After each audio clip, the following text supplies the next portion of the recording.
Okay, नमस्कार सभी दर्शकों को। हमारे साथ आज हैं सुनील शर्मा जी, जो कि एक बहुत ही अल्ट्रा वाले तो वैसे काफ़ी मिल जाएँगे, बट ये अल्ट्रा से भी अल्ट्रा वाले रनर हैं।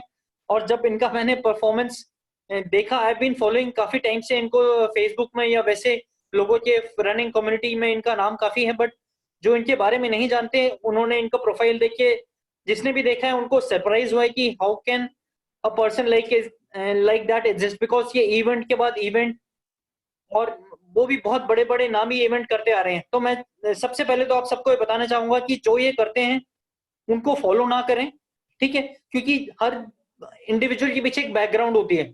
तो अब अगर देखेंगे कि हाँ भई, आपने देखेंगे सुनील शर्मा जी पिछले 5 साल से आप देख रहे हैं या 2 साल से आप देख रहे हैं, आप सोचेंगे 2 साल में इन्होंने इतना कर दिया, तो मैं भी कर सकता हूँ। आपको ये नहीं पता उस 2 साल में करने से पहले कितना इन्होंने हार्ड वर्क किया होगा। तो सब इनके बारे में जानेंगे और साथ ही साथ इनका बैकग्राउंड सब कुछ हम इनके बारे में जितना हो सकेगा नेक्स्ट 45 मिनट्स में जानने की कोशिश करेंगे। आप सभी से रिक्वेस्ट है, माइक ऑफ पे रखिएगा as well as video off पे रखिएगा। जो भी क्वेश्चंस होंगे चैट बॉक्स में लेंगे। लास्ट 15 मिनट्स में जो भी क्वेश्चंस होंगे इनसे हम पूछेंगे। और to start with, welcome Sunil भाई, और माइक आपके हवाले। आप अपने बारे में बताइए, कैसे आपने बचपन गुजारा और कैसे रनिंग की तरफ आपका ट्रांजिशन आया। Thank you so much for coming. सबसे पहले तो आप सभी को मेरा प्यार भरा नमस्कार। जब भी मैं इंट्रोडक्शन देता हूं तो हमेशा मैं यही कहता हूं कि मेरा नाम सुनील शर्मा है और मैं हिमाचल प्रदेश के सोलन वाला एक अरे वो किसान का बेटा हूं। और मैं हमेशा दो इंसानों से बहुत प्यार करता हूं, किसान से और जवान से। और आज मैं उन शहीदों को श्रद्धांजलि भी देना चाहूंगा जो मेरे अभी भाई, सैनिक भाई, कल जो शहीद हुए हैं, जिसमें कि कर्नल साहब, मेजर साहब और 5 और शायद आज 3 सीआरपीएफ के जवान भी शहीद हुए। उन सब लोगों को मैं श्रद्धांजलि देना चाहूंगा कि धन्य वो माताएं जिन्होंने ऐसे वीरों को जन्म दिया है जो देश के लिए कुर्बान हो जाते हैं। और जैसा कि शायद आप लोगों ने अगर पढ़ा होगा तो मैं हमेशा एक चैरिटी रन करता हूँ और जो मेरी पहचान है वो चैरिटी रनर के नाम से ज़्यादा जानते हैं लोग मुझे। अभी रिसेंटली हमने एक रन भी किया था। उससे पहले मैं आपको अपने इवेंट के बारे में बताऊं तो मैं थोड़ा सा आपको अपने बारे में बताना चाहूंगा। मेरा बचपन से ही ड्रीम था कि मैं स्पोर्ट्स में जाना चाहता था। और शायद बहुत से लोगों को पता नहीं होगा कि क्रिकेट के प्रति मैं इतना क्रेजी था, इतना पागलपन था मेरे अंदर कि मैं रात के 1-1 बजे तक अकेले क्रिकेट खेलता था। और मैं सुबह 6 बजे निकलता था घर से और रात के 8 बजे तक मैं दिन भर, ना तो मुझे खाने का पता होता था, ना सोने का पता होता, ना मैं 24 घंटे में से मतलब ऑलमोस्ट 10-12 घंटे क्रिकेट खेलता था। पर मेरी घर की कंडीशन इतनी अच्छी नहीं थी कि मैं क्रिकेट में जा पाऊँ, क्योंकि क्रिकेट के लिए सुनील आपको भाई, बहुत। थोड़ा और तेज बोलेंगे, हाँ, थोड़ा सा बिल्कुल। और तेज। ठीक थैंक है, यू। मैं ज़रूर। हाँ जी। मैं हिमाचल प्रदेश जो डिस्ट्रिक्ट सिरमौर है मेरा, और मैं रेणुका कॉन्स्टिट्यूएंसी का रहने वाला हूँ। एक हिमाचल का छोटा-सा गाँव है और मेरे फादर का नाम श्री रामानंद शर्मा और माता का नाम श्रीमती प्रेमलता। और हम 6 भाई-बहन हैं, जिसमें कि 4 मेरे ब्रदर है और 2 मेरी सिस्टर है। मेरे बड़े भैया जिनको देख के मैंने रन स्टार्ट किया है, वो इंडियन आर्मी में थे, इसलिए मैं इंडियन आर्मी से बहुत प्यार करता हूँ और किसान से इसलिए करता हूँ कि मैं खुद एक किसान का बेटा हूँ। और मैं जब छोटा था तो मैं जो मेरा हाई स्कूल की एजुकेशन हुई है तो उसमें मैं खेतों में भी काम करता था और साथ में अपनी पढ़ाई भी करता था और स्पोर्ट्स में भी मेरी बहुत रुचि थी। पर शायद मैंने सपने में भी नहीं सोचा था कि मैं एक अल्ट्रा मैराथन रनर बनूंगा, इंडिया को रिप्रेजेंट करूंगा और बहुत बहुत सारी कंट्रियों में रन करने के लिए जाऊंगा। मेरा ड्रीम तो था कि मुझे क्रिकेटर बनना था और मैं वीरेंद्र सहवाग का बहुत बड़ा फैन था। बट जब शायद होने को कुछ और मंजूर होता है, मैं उस टाइम शायद 4th स्टैंडर्ड में या 5th स्टैंडर्ड में पढ़ता था, तो एक छोटा सा कंपटीशन हुआ था हमारे स्कूल में। तो उसमें मेरा पोडियम फिनिश हुआ था और मुझे आज भी वो दिन याद है कि मुझे 2 रुपए का नोट उसमें प्राइज़ मिला था। तो वो दिन आज भी मेरे ज़हन में है। तो शायद मेरा रनिंग जो सफ़र तो बाद में शुरू हुआ, पर बचपन से ही मैं रनिंग करता था। थोड़ी बहुत पहले मेरा इंटरेस्ट था कि मैं इंडियन आर्मी जॉइन करना चाहता था, उसके लिए हम तैयारी करते थे। फिर जब मेरा बैड लक ये रहा कि मैं स्कूल्स टाइम से टूर्नामेंट में पार्टिसिपेट नहीं कर पाया, जो आपके प्राइमरी स्कूल में, मिडल स्कूल में या हाई स्कूल में या सेकेंडरी स्कूल में जब टीम्स जो बच्चे पार्टिसिपेट करते थे, उसमें मेरा कभी मौका ही नहीं मिला। जस्ट जिस भी मैं स्कूल में जाता था तो वहाँ पे टूर्नामेंट बंद हो जाती थी। मैं फर्स्ट टाइम 2001 में क्रॉस कंट्री में पार्टिसिपेट किया था कॉलेज की ओर से, उसमें मेरा सिल्वर मेडल था। और फिर मैंने थोड़ा-सा अपना रनिंग में करियर शुरू किया कि मैं रनिंग में ही थोड़ा-सा आज़माइश करूँगा, पर मुझे इतनी नॉलेज नहीं थी कि रनिंग क्या चीज़ होती है, आपका डाइट प्लान क्या होना चाहिए, आपका ट्रेनिंग शेड्यूल क्या रहना चाहिए। बस जैसे गाँव के जो लोग थोड़े से फिटनेस जो होती है गाँव के लोगों की, क्योंकि खेतों में हम लोग काम करते थे, तो उसकी वजह से रनिंग थोड़ा-सा अच्छी थी, तो कॉलेज की ओर से जाने का मौका मिला, यूनिवर्सिटी में खेलने का मौका मिला। फिर जो मेरी घर की कंडीशन अच्छी नहीं थी, तो मुझे रनिंग छोड़नी पड़ी और जॉब के लिए चंडीगढ़ निकलना पड़ा। तो मेरे वैसे तो मैंने जो मेरे बड़े भैया, मैंने आपको उनके बारे में बताया कि जोगिंदर शर्मा जो एनएसजी कमांडो रह चुके हैं, उनको देख के मैं बहुत मोटिवेट हुआ था कि मेरे को भी उनकी तरह बनना है, इंडियन आर्मी ज्वाइन करनी है और उनकी तरह रनिंग करनी है। क्योंकि वो शायद जो आर्मी वालों का 42 किलोमीटर का रन होता है, वो घातक की जब ट्रेनिंग होती है, तो शायद उसमें राइफल के साथ और 20 केजी वेट के साथ आप लोग रन करते होंगे। और तो हैट्स ऑफ आप सभी इंडियन आर्मी को, क्योंकि राइफल के साथ 20 केजी के साथ रन करना बहुत मुश्किल होता है। तो उसमें उनका पोडियम फिनिश होता था हमेशा। तो उनको देख के मैंने रनिंग स्टार्ट किया था। और जो मेरे लाइफ में टर्निंग पॉइंट आया, वो भाग मिल्खा भाग मूवी से मैं बहुत मोटिवेट हुआ। और मैं 1000 टाइम उस मूवी को देख चुका हूँ, और जो उसके सॉन्ग मैं हमेशा सुनता हूँ, मैं जब भी रनिंग करता हूँ। 2011 हाँ, 2011 में फरवरी, जब जो मवाना शुगर मैराथन होती है, फुल मैराथन में मैंने पार्टिसिपेट किया था। उसमें मेरा टाइमिंग तो बहुत अच्छा नहीं रहा था, क्योंकि मेरा 30 किलोमीटर तो बहुत अच्छा चला गया था, ऑलमोस्ट मैंने 2.5 घंटे में कंप्लीट कर लिया था। पर लास्ट के जो 10-12 किलोमीटर थे, उसके लिए मेरे को 1.5 घंटा लग गया था, क्योंकि मैं बीच में 20 मिनट के लिए उसमें बैठ गया था। उस टाइम मुझे रनिंग के बारे में इतनी नॉलेज नहीं थी, और ना पता था कि रनिंग में क्या करना है। धीरे-धीरे फिर मैं जब उसमें आया, तो मेरा जो हाफ मैराथन, फुल मैराथन, मैं पहले उसमें पार्टिसिपेट करना चाहता था 10K में। 10K का मेरा टाइमिंग 34 मिनट्स था। हाफ मैराथन का मेरा 1:15:19 और फुल मैराथन का मेरा 2:34 का टाइम था। पर मुझे लगा कि 2:34 बहुत अच्छा टाइमिंग नहीं था। अगर आपको ओलंपिक के लिए या वर्ल्ड चैंपियनशिप के लिए क्वालीफाई करना है, या एशियाड के लिए, एशियन चैंपियनशिप के लिए क्वालीफाई करना है, तो आपको 2:16, 2:15, एक जो मेरे राम सिंह जी है, यादव सिंह यादव जी, उनका शायद आपने अभी इंटरव्यू भी किया था, मेरे बहुत अच्छे बिल्कुल। मित्र हैं। तो मैंने भी ट्राई किया था, पर मेरे को पता था कि मैं 2:15, 2:20 टाइमिंग मेरा नहीं आ पा रहा था। इसलिए मुझे 42 और हाफ मैराथन छोड़ के फुल अल्ट्रा में जाना पड़ा। अल्ट्रा मुझे नहीं मालूम था कि अल्ट्रा क्या चीज़ थी, पर मैंने रन किया था चैरिटी के लिए शुरू। तो कहते हैं कि ऊपर वाला जो भी करता है हमेशा आपकी अच्छाई के लिए करता है। मैं पीजीआई में जॉब भी कर रहा था, और साथ में मैं मास्टर्स कर रहा था पंजाब यूनिवर्सिटी से। तो वहाँ पे एक हादसा होता है कि एक लड़की को ब्लड चाहिए था, ए नेगेटिव, एबी ने एबी ए नेगेटिव। तो मेरे को बड़ी हैरानी हुई कि जिस पंजाब यूनिवर्सिटी की स्ट्रेंथ 15,000 के आस-पास हो, वहाँ पे 1 यूनिट ब्लड ना मिले। मैं पर्सनली सबसे जाके मिला। मुझे बड़ी हैरानी हुई कि 50% जनता को तो अपना ब्लड ग्रुप नहीं पता था। 30% लोग ऐसे थे जो जिनको डर लगता था कि नहीं यार, अगर मैं ब्लड दूँगा तो वीकनेस आएगा और निडल से दर्द होगा। 20% लोग जो डोनेट करना चाहते थे, वो किसी ने ड्रग्स लिया होता था, किसी ने अल्कोहल लिया होता था। तो मुझे बड़ी हैरानी हुई, तो मैंने सोचा कि यार इनको कैसे जगाया जाए। मेरे जो कुछ एक दोस्त थे, तो हमने उनको कहा कि यार हमें यहाँ पे एक मुहिम छेड़नी है, लोगों को थोड़ा-सा जागरूक करना है। तो मैं प्रैक्टिस भी करता था अपनी, और साथ में मैं मार्शल आर्ट भी करता था। मैंने 5-6 साल मार्शल आर्ट भी किया। अरे वाह! तो जब मैं प्रैक्टिस के लिए जाता था ग्राउंड में, मैं सुबह 4-5 घंटे प्रैक्टिस करता था, और उसके बाद मैं अपनी जॉब पे जाता था। मैंने अभी तक 21 बार ब्लड डोनेट कर चुका हूँ, सिर्फ़ इसलिए कि मैं लोगों को मैसेज देना चाहता था कि अगर मैं 40-50 किलोमीटर पर डे रनिंग करता हूँ, फिर जॉब भी करता हूँ, अगर मैं डोनेट कर सकता हूँ, तो आप भी डोनेट कर सकते हो। ये जो हमारी मानसिकता है कि वीकनेस आएगी।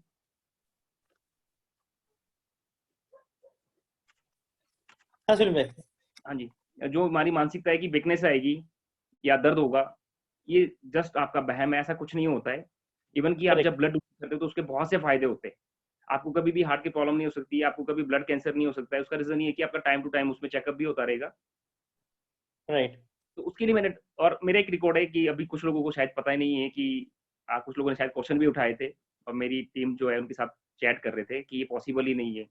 आप जब ब्लड डोनेट करते हो, तो आप 3 महीने तक ब्लड दोबारा डोनेट नहीं कर सकते। बट आप जब प्लेटलेट डोनेट कर सकते हो, आप 72 घंटे के बाद कभी भी दोबारा प्लेटलेट या ब्लड डोनेट कर सकते हो। बट जब आप एक बिल्कुल। बार ब्लड डोनेट कर दिया, ना तो आप प्लेटलेट डोनेट कर सकते हो, ना ब्लड डोनेट कर सकते हो। मैंने 1 महीने के अंदर 4 बार प्लेटलेट और 1 बार 3 बार प्लेटलेट और 1 बार ब्लड डोनेट किया है। तो ऐसे-ऐसे हमारी जो टीम बनती रही, और मैं आज बड़ा खुश होता हूँ कि जब हम टीम देखते हैं कि आज पीजीआई के अंदर हमारी कम से कम 10,000 लोगों की ऑल ओवर इंडिया में हमारी टीम बन चुकी है, जो डेली एवरीडे 10 से 15 मिनट ब्लड डोनेट करते हैं। उसके लिए मैंने रनिंग वेरी नाइस। स्टार्ट। फिर मेरा एक ड्रीम था कि मेरे को चैरिटी के लिए कुछ करना है। बिल्कुल। तो चैरिटी के लिए मैंने सबसे पहले जो रन स्टार्ट किया था, वो मैंने किया था चंडीगढ़ सुखना लेक से हिमाचल प्रदेश, जो मेरा गाँव है रेणुका लेक, वहाँ तक। वो 127 किलोमीटर का रन था। वो मेरा लाइफ का सबसे लंबा फर्स्ट रन था।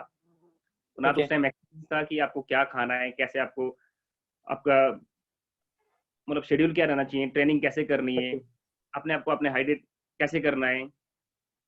और जब मैंने वो रन स्टार्ट किया था, तो सबने मेरा मज़ाक उड़ाया। तो मैं, इवन कि मेरा जो छोटा भाई है, वो कहता है कि भाई आप पागल हो गए हो। कहते हैं कि आप दुनिया भर के पेशेंट का ट्रीटमेंट करवाते हो पीजीआई में, सबसे पहले आप अपना ट्रीटमेंट करवाइए। बोलते ये पॉसिबल ही नहीं है कि आप जो बात कर रहे हो। बोलते यार 127 किलोमीटर कोई भाग सकता है? मैंने कहा भाई अभी तो मैं आपको कुछ नहीं कह पाऊँगा, पर जब मैं करके दिखाऊँगा तब मैं आपसे बात करूँगा। तो तो जब मैंने 127 से, एक मिनट, 127 से पहले आपने 42 किलोमीटर किया था बस, बीच में कुछ नहीं किया? नहीं 60, मैंने 70, 80, 90? नहीं, कुछ नहीं किया था। मेरा फर्स्ट था 127 किलोमीटर 42 के बाद। तो पागलपनी है। हाँ बिल्कुल। और मेरे को इतना एक्सपीरियंस भी नहीं था, बट जस्ट ये था कि मैं डेली जैसे 4-5 घंटे प्रैक्टिस करता हूँ रनिंग की या मार्शल आर्ट की, तो मेरे को लगता था कि मैं थकता नहीं था। हाँ, उससे अच्छा। पहले जरूर ट्रेडमिल पे मैं रन जरूर करता था। मैं नॉन स्टॉप भागता था 3-3, 4-4 घंटे, 5-5 घंटे। तो एक मेरे दोस्त थे वहाँ पे जो डॉक्टर थे, बोलते कि यार आप थकते नहीं हो? मैंने कहा जी नहीं। बोलते आप करते क्या हो? मैंने कहा सर मैं ऐसे जॉब करता हूँ। बोलते आप इतना क्यों भागते हो, क्या करना है आपको लाइफ में? मैंने कहा कि मेरे को रन करना है चैरिटी के लिए। I want to give to the message to whole world. मतलब रिगार्डिंग जैसे बहुत से मेरे माइंड में चल रहा था कि बेटी बचाओ बेटी पढ़ाओ, जल बचाओ, जंगल बचाओ, अमन शांति। ये मेरे सब ड्रीम बिल्कुल। थे कि मेरे को इन चीजों के लिए रन करना है। तो कहते कि हम आपके साथ हैं, हम मिल के सब लोग करते। तो हमारा जो फर्स्ट रन था वो सेफ वाटर के लिए और सेफ फॉरेस्ट के लिए था। हमने वो 21 मार्च और 22 मार्च 2015 में स्टार्ट किया था, क्योंकि 21 मार्च को आपका फॉरेस्ट डे होता है और 22 मार्च आपका वर्ल्ड वाटर डे होता है। ओके। उसके लिए हमने वो रन किया था। तो जब हमने सुबह 6 बजे के करीब रन स्टार्ट किया, तो उस टाइम ना तो मेरे पास डॉक्टर की टीम थी, ना मेरे पास फिजियोथेरेपिस्ट थे, ना मसाज वाले, कोई नहीं था हमारे साथ। और मेरे को इन चीज़ों का आइडिया भी नहीं था कि शायद अगर मैं इतना लंबा रन करूंगा तो इन चीज़ों की जरूरत भी पड़ेगी। जरूरत पड़ेगी। सिर्फ 10-15 जो लोग थे साथ में, उन्होंने ही कुछ थोड़ा भी खाने पीने का और पानी पीने का सामान था। और मेरी शुरू से आदत थी कि मैं जब रन करता हूँ 42 किलोमीटर, तो 30 किलोमीटर तक मैं पानी भी नहीं पीता हूँ। तो जब हमने वो रन स्टार्ट किया तो 10-15 लोग जुड़े हुए थे साथ में। धीरे धीरे हम जैसे आगे बढ़ते तो मेरा 6 घंटे में ऑलमोस्ट 70 किलोमीटर के आसपास हो गया था। तो मुझे लगा कि अब तो बहुत आसान है यार, जब 70 किलोमीटर हो गया, अब जस्ट 57 किलोमीटर बच गए। बट जब वो हिमाचल एंटर करना था तो वो पूरा हिली एरिया था। बिल्कुल, चढ़ाई शुरू रहती है। हाँ, तो टेम्परेचर भी उस टाइम इतना ज्यादा था कि ऑलमोस्ट 38-39 के आसपास था। तो उस ओहो। टेम्परेचर में रन करना बहुत मुश्किल हो रहा था। इवन कि जो मेरा क्रू मेंबर थे मेरे साथ चले हुए, वो कह रहे थे कि यार आप कैसे भाग रहे हो इतनी धूप में, हम तो गाड़ी में भी नहीं बैठ पा रहे। तो जब हमने वो धीरे धीरे हम आगे बढ़ते गए तो लोगों का जो क्राउड मिलता गया रोड पे, उससे मेरा हौसला बढ़ता गया। और मीडिया सब लोग आगे आए तो मुझे लगा कि मेरा हौसला बढ़ता गया। लास्ट का जब ऑलमोस्ट 12 किलोमीटर बचा हुआ था, तो आगे मेरे को ऐसा लग रहा था कि अब मैं 12 किलोमीटर कर ही नहीं पाऊंगा, क्योंकि मेरा शरीर जवाब दे रहा था कि अब मैं रन नहीं कर पाऊंगा।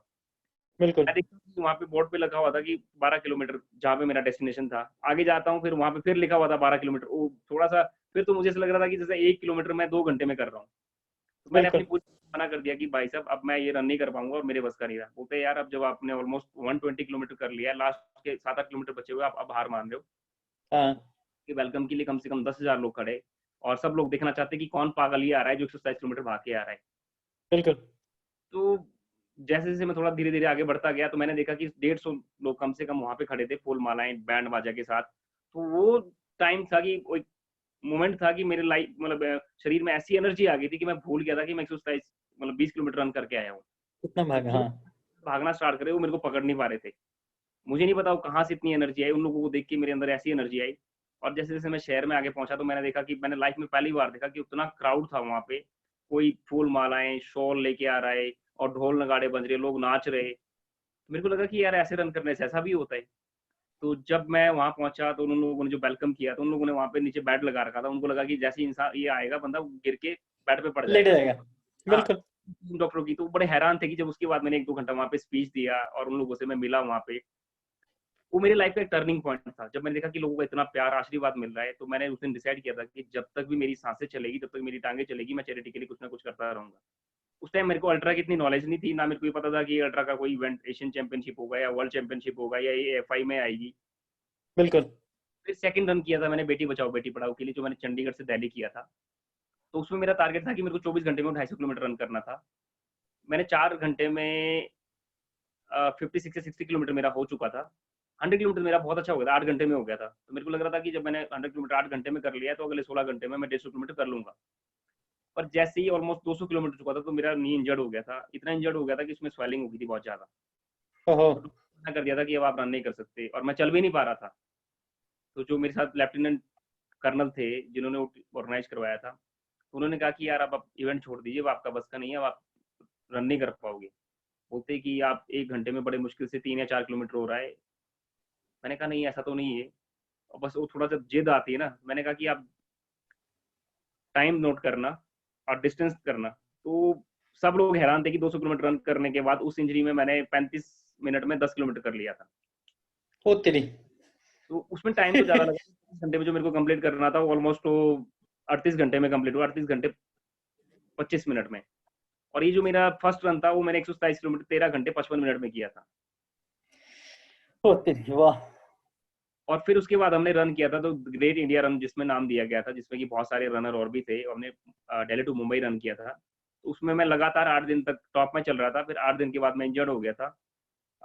वो रन मैं ये तो नहीं कहता कि वो तो जस्ट एक ड्रामा कह सकते हो आप उसको, एक उन्होंने पब्लिसिटी करनी थी। वो कोई ना तो कंपटीशन था और ना ही कोई ऐसे चैरिटी रन था। ओके। चलो फिर भी मुझे उसमें पार्टिसिपेट करने का मौका मिला और डिफरेंट डिफरेंट लोगों से मिलने का मौका मिला, डिफरेंट डिफरेंट सिटी में रन करने का मौका मिला। क्योंकि जब हम दिल्ली टू मुंबई रन करते हुए जा रहे थे तो ऑलमोस्ट गुजरात तक हमारा रन बहुत अच्छा रहा। उसके बाद थोड़ा सा 2 ग्रुप उसके बन गए थे, जिसमें मिलिंद सोमन, अरुण भारद्वाज और कौशल, बहुत धानी, बहुत सिद्धार्थ चौधरी जी, बहुत सारे रनर थे और कुछ फॉरनर रनर भी थे उसमें। फिर उसके बाद 2017 में जब AFI टीम भेज रही थी वर्ल्ड चैंपियनशिप के लिए, तो मैंने भी इसके लिए अप्लाई किया था। तो मुझे उसका बहुत दुख हुआ था कि मेरे को उन्होंने रिजेक्ट कर दिया था कि you are not eligible for world championship. मैंने पूछा कि क्यों, जब मैंने 250 रन किया हुआ है, 250 किलोमीटर किया हुआ है, 127 किलोमीटर किया हुआ है और दिल्ली टू मुंबई रन में पार्टिसिपेट किया हुआ है, मैं क्यों नहीं एलिजिबल हूँ? वो कहते कि नहीं, जो आपने जो भी रन किए हैं ये आपके सोलो रन थे, ये आपका कोई कॉम्पिटिशन रन नहीं था। तो मैंने फर्स्ट रन ओके। किया था कारगिल में, जो कारगिल रन होता है एक, उसमें मैंने पार्टिसिपेट किया था। कारगिल और अल्ट्रा। सॉरी, अपने राज बड़गामा जी थे, तो मैंने जब वहाँ पे देखा कि राज बड़गामा जी को बड़ा हाईलाइट किया जा रहा था वहाँ पर कि राज बड़गामा बड़ा नाम था उनका उस टाइम अल्ट्रा में। मुझे लगा यार ये कौन आ गया यहाँ पे, राज बड़गामा, बोलते कि ये नेशनल रिकॉर्ड होल्डर है और पता नहीं इन्होंने क्या क्या रन किए हुए हैं। तो पूरा मीडिया पूरा उन पे फोकस कर रहा था, हमें कोई पूछ ही नहीं रहा था। मैंने कहा चलो ठीक है। जब उन्होंने नेक्स्ट डे रन स्टार्ट किया तो ऑलमोस्ट जब मेरा 120 किलोमीटर हो चुका था तो उनका जस्ट 80 किलोमीटर हुआ था। तो ये राज बड़गामा की वर्डिंग थी कि मुझे लग रहा था यार ये इंसान पता नहीं उड़ रहा है क्या कर रहा है, क्योंकि हाई ऑल्टीट्यूड में रन करना थोड़ा सा मुश्किल होता है। आप तो वैसे भी आर्मी बैकग्राउंड से, तो आपको तो अच्छी तरह पता है कि हाई बहुत ऑल्टीट्यूड में ज्यादा। रन करना कितना मुश्किल होता है। राइट। तो वो रन 13 घंटे में मैंने वहाँ पे 100 किलोमीटर कर लिया और मैं उसको 20 घंटे से पहले फिनिश करना चाहता था, 18 घंटे में उसको खत्म करना चाहता था। पर रात को जो वहाँ पे उनकी, ना तो उनका लाइटिंग का था ना उनका क्रू, मेरे साथ कोई भी नहीं था, मैं अकेले रन कर रहा था। और लास्ट के 4 घंटे तो मेरे को जस्ट वॉक करना पड़ा क्योंकि अंधेरे में मुझे कुछ नहीं दिख रहा था। फिर भी मैंने 22 ओके। घंटे 55 मिनट में फिनिश किया था। और जो राज बड़गामा जी थे वो मेरे से 30 किलोमीटर पीछे थे जब उन्होंने फिनिश किया था, जब मैंने फिनिश किया था। ओके। उसके बाद मैंने वहाँ तुरंत, एक्चुअल आइडियली क्या होता है कि जब आप कोई अल्ट्रा करते हो तो कम से कम आपको टाइम चाहिए होता है जब आप 100 किलोमीटर से ऊपर कर लेते हो। ऑब्वियसली। 100 माइल्स मैंने वहाँ पे किया था।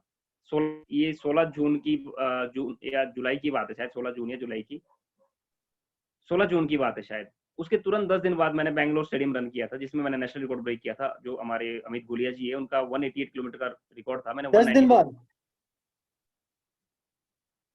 हाँ जी। 10 दिन बाद किया था? हाँ, 10 दिन बाद। मतलब एक बार आपने 160 किया, उसके बाद आप सीधा 24 घंटे भागने चले गए 10 दिन में? हाँ जी, तो मैंने उसमें 192 किलोमीटर किया था और वो नेशनल रिकॉर्ड ब्रेक हुआ था अल्ट्रा में। कमाल है। बैंगलोर वाला, बैंगलोर अल्ट्रा हाँ, बैंगलोर अल्ट्रा स्टेडियम रन जो था, हाँ? स्टेडियम रन था। उसमें जो मेरे बहुत अच्छे मित्र है विशाल अधाऊ, वो सेकंड पोजीशन पे थे, वो 12 किलोमीटर पीछे थे मेरे से। ओके। और फिर उसके बिहा पे मैं वर्ल्ड चैंपियनशिप के लिए क्वालिफाई कर गया था। ओके। फिर बैंगलोर के बाद एक्चुअली मैंने अभी भी आपसे डिस्कस किया कि आइडियली क्या होता है कि जब आप एक 42 किलोमीटर करते हो तो आपको 3 महीने का रिकवरी टाइम चाहिए होता है। मुझे उस टाइम कुछ बिल्कुल, नॉलेज, कम से कम इतना तो चाहिए। हाँ जी, मुझे कुछ नहीं उस टाइम नॉलेज थी कि आपको डाइट प्लान आपका क्या होना चाहिए, क्या आपका शेड्यूल होना चाहिए रनिंग कर का, हाइड्रेशन आप अपने अपने आपको हाइड्रेट कैसे रखना है। मुझे इस चीज के बारे में कुछ नहीं नॉलेज थी, मैं जस्ट ऐसे ही रन करने जाता था। फिर क्या होता है कि उसके, जब मैंने बैंगलोर रन कर लिया था, आई थिंक उसके कुछ ही दिनों बाद मैंने फिर खारदुंगला रन किया था, अच्छा। 72 किलोमीटर। और उसके तुरंत 10-15 दिन बाद मैंने 220 किलोमीटर भट्टी लेक किया था। तो भट्टी रेस्ट रिकवरी बॉडी कैसे सपोर्ट करती है? बट टच वुड, कुछ सब लोगों का प्यार और जो आशीर्वाद, उसकी वजह से मेरी बहुत जल्दी रिकवरी हो जाती थी। और उस टाइम तो मुझे नॉलेज नहीं थी कि मैं कैसे रिकवर होता था। बट अब थोड़ा सा अगर आपका डाइट अच्छा हो और आप थोड़ा सा जब आप रन करते हो तो आपको प्रॉपर डाइट और आइसिंग करनी है। अब जैसे ही इमीडिएटली आप रन खत्म करते हो, अगर आप स्ट्रेचिंग और आइसिंग करते हो तो आप बहुत जल्दी रिकवर हो जाते हो। आपकी डाइट, स्ट्रेचिंग और आइसिंग, ये तीनों चीजें बहुत मैटर करती है अगर आपने फास्ट रिकवरी करनी है तो। अच्छा सुनील भाई, उस पे बाद में आएंगे। उसके बाद आप 2018 बताओ, जो कि बहुत ही खतरनाक लगा मेरे को आपके प्रोफाइल में। मतलब ये सुनने में ही समझ नहीं आ रहा, 2018 तो और ही ज्यादा अनबिलीवेबल है। उसके बारे में बताइए। बिल्कुल, मैंने जो बताया कि मैंने 7 महीने में 9 मैराथन की, ये उसी में ही था। तो जैसे ही भट्टी लेक खत्म हुआ, उसके तुरंत बाद में अन्नपूर्णा के लिए चला गया था नेपाल। वहां पे नेपाल 100, में। तो उसमें भी जब जो नेपालियों को मतलब कोई भी वहां पे टक्कर नहीं दे पाता, तो शुरू के जो मेरा वहां पे 3 घंटे में 35 किलोमीटर हो चुका था, वो भी हिल में। हाँ। तो मैंने वहां पे ऑलमोस्ट 55 मेरा किलोमीटर हो चुका था, और बाकी जो रनर थे कम से कम 15-15, 20-20 किलोमीटर पीछे थे। सिर्फ 2 नेपाली और एक स्पेनिश था मेरे साथ, 4 लोग थे। First okay. पोजीशन में मैं चल रहा था, और सेकंड पे वो स्पेनिश था, और थर्ड और फोर्थ पे नेपाली थे। पर 55 किलोमीटर के आसपास मेरे को इंजरी हो गई थी नी में। इतनी भयंकर इंजरी हो गई थी कि मैं वहां से चल भी नहीं पा रहा था। जब मैंने उनकी टीम को बताया तो वो कहते कि सर यहाँ पे तो ना गाड़ी आ पाएगी, ओहो। कुछ नहीं आ पाएगा, आपको पैदल ही आना पड़ेगा। तो मेरे को वहीं पे वो स्टॉप करना पड़ा। आप बिलीव नहीं करोगे कि मैं ऑलमोस्ट 35 किलोमीटर 3 घंटे में कर चुका था, और अगला जो मैंने 15 किलोमीटर और जो 15-20 किलोमीटर किया, उसके लिए मेरे को 5 घंटे लग गए थे। तो वो रन मेरे को बिल्कुल। छोड़ना पड़ा, वाला अन्नपूर्णा मेरा कंप्लीट नहीं हो पाया था। उसके कुछ ही टाइम बाद मैंने फिर दोबारा से 192 किलोमीटर दिल्ली स्टेडियम रन में किया। नवंबर में 29 नवंबर को मैंने अन्नपूर्णा किया था, और जनवरी में मैंने फिर स्टेडियम रन किया था दिल्ली में। उसमें भी फिर से 192 किलोमीटर किया था। तो जनवरी में जब मैं 24 घंटे, अभी आपकी नवंबर में इंजरी हुई, हाँ कब जी। आपने रिकवरी की? दिसंबर में, जनवरी में, फिर आप 24 घंटे भागने निकल गए। तो ये हाँ, नहीं सोचा कि थोड़ा रेस्ट करते हैं, बॉडी रिकवर होने देंगे पूरा उसके बाद? और वो भी स्टेडियम रन तो वैसे ही, मतलब बहुत ज्यादा मेंटल टेंशन रहती है कि भैया 24 घंटे भाग रहे हैं उसी में, उसमें 192 किलोमीटर कर दिया। बिल्कुल, बिल्कुल। और उसके फिर जैसे 4-5 जनवरी को जो स्टेडियम रन हुआ था, और 28 फरवरी को नहीं, 1 फरवरी को मैंने ब्राज़ील 135 किया था। तो अच्छा। उसमें भी उसमें क्या हुआ कि स्टेडियम रन में मैं फिर से मेरा वही नी दोबारा इंजर्ड हो गया था, और मेरे पाँव में स्वेलिंग थी जब मैं ब्राज़ील जा रहा था। तो मेरे को शायद उस टाइम जाना नहीं चाहिए था, पर मेरे ऊपर प्रेशर ये था कि मुझे बड़े मुश्किल से स्पॉन्सर मिले हुए थे। उनका मैं थैंक्स भी करना चाहूँगा, जो मिस्टर एलडी शर्मा जी है, जो शुगलू कंपनी जिनका मैं ब्रांड एम्बेसडर हूँ। ओके। उन्होंने मेरा वहाँ का सारा खर्चा उठाया था उस कंपनी ने। और वो कहते हैं कि जब मुसीबतें आती, तो शायद जब मैं ब्राज़ील के लिए फ्लाई कर रहा था, तो मुझे ऑफलोड किया जाता है लास्ट मोमेंट पे। कंपनी ने मेरा दोबारा से टिकट बुक किया, फिर दुबई में मुझे रोक दिया जाता है एयरपोर्ट के कि आपका वीज़ा फ्रॉड है। तो वहाँ पे ओहो। बड़े मुश्किल लोगों को डॉक्यूमेंट्स दिखा के मैं बहुत मुश्किल से ब्राज़ील पहुँचता हूँ, और मुझे लग रहा था कि मैं नए शहर में जा रहा हूँ, कोई जानने वाला नहीं है, मैं कैसे वहाँ पे जाऊँगा, क्या करूँगा? तो ये प्रकृति का नियम है रोमिल जी, कि अब जब हम किसी के लिए कुछ करते हैं, या मुट्ठी भर हम जब बीज खेतों में बीजते हैं ना, तो बदले में 1000 गुना वापस मिलता है। तो शायद ये लोगों बिल्कुल। का प्यार और आशीर्वाद था कि जो मैं चैरिटी के लिए कुछ करता हूँ, तो बदले में मुझे वापस बहुत ज़्यादा हेल्प मिलती है। तो ओके। एक जो लक्ष्मी नादर जी है, यूएस में वो जर्नलिस्ट है, उन्होंने रेस डायरेक्टर को कॉल किया कि ऐसे-ऐसे एक लड़का आ रहा है इंडिया से, और ये चैरिटी के लिए बहुत कुछ करता है, आप प्लीज़ आप उनकी हेल्प करो। तो जो रेस डायरेक्टर है, उन्होंने पूरी टीम भेजी हुई थी एयरपोर्ट पे रिसीव करने के लिए। मुझे बड़ी हैरानी हुई कि यार मैं ब्राज़ील में किसी को नहीं जानता, ये मेरे नाम का बोर्ड लेके कौन आ गया यहाँ पे? बहुत तो बढ़िया। मैं वहाँ पे रुका, ब्राज़ील 35 के लिए गया। तो मैं ऑलरेडी इंजर्ड था, बट फिर भी मैंने, चलो मैं कहा इतने दूर से आया हूँ, सबकी नज़रें थी मेरे ऊपर कि यार सुनील ब्राज़ील 135 के लिए जा रहा है, क्या रहेगा वहाँ पे?